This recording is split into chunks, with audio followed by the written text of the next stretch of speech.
This is a video I've wanted to do for several months, and it kind of all came to a head today. I had one of my dear friends call me and say, hey, Dr. Warren, I had a landscape contractor come by the house and he's recommending putting down weed fabric in the yard. What are your thoughts? I said, don't do it. I want to tell you why. Hey, I'm Dr. Tom Warren and you're watching The Plant Doctor.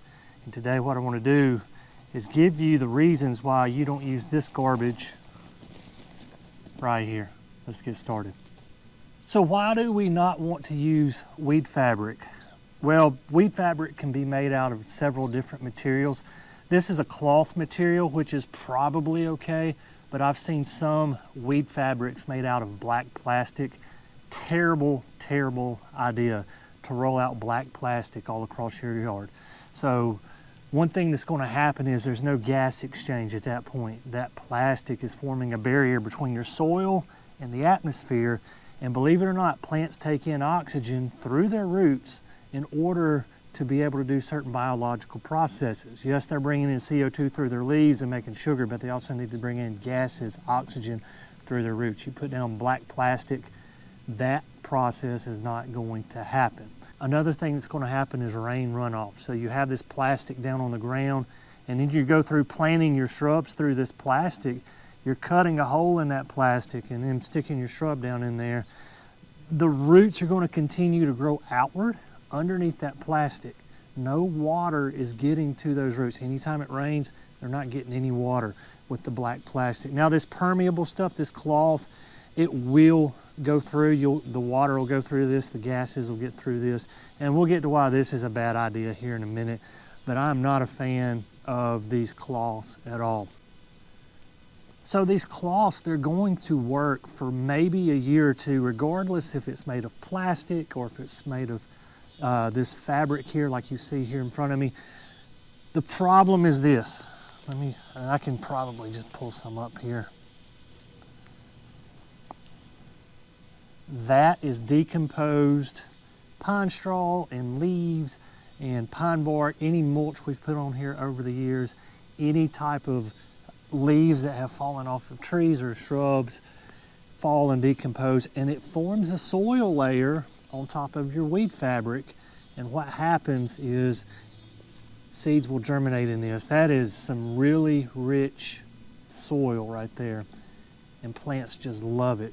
So this will work for a couple of years, but once decomposition kicks in and you start to have this soil build up on top of it, you might as well not put down the fabric at all. Additionally, you can see here, I'm pulling up on this pretty easily. It will break down. So this house was built in 2004. I moved in 2014.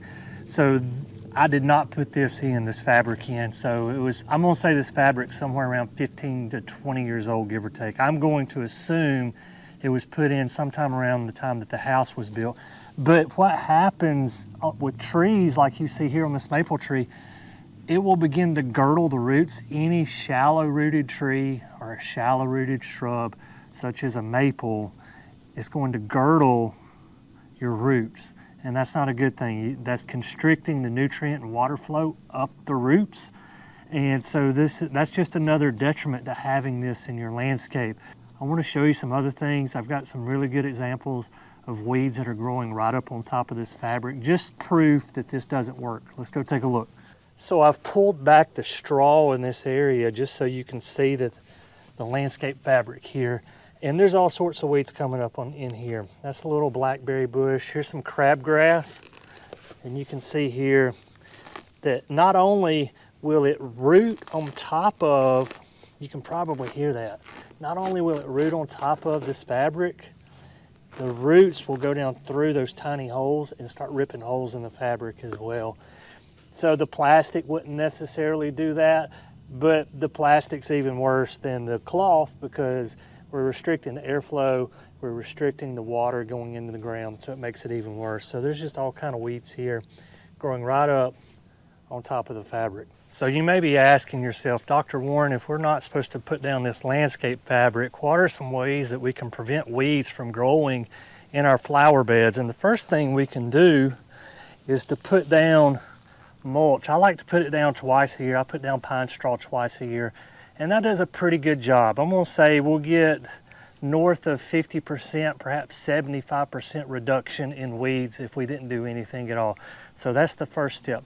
The second step, if you want to up the game a little bit and say you've got a lot of bed area that you need to cover and you can't go out once every 2 weeks and hand pick some weeds, what you may want to consider is using some sort of pre-emergent like prodiamine or pendimethalin, and you would put that out 3 times a year. You would put that out in October, you would put that out in February, and then again in April, and that would give you north of 95% weed coverage, and that will really eliminate a lot of your weeds. I'll leave a link down in the description below for pendimethalin and prodiamine, so that if you need to use some of those products in your yard, it will greatly reduce the amount of weed pulling and weeds in general that you're going to see in your garden. Guys, as always, thank you for watching The Plant Doctor, and until next time, happy gardening.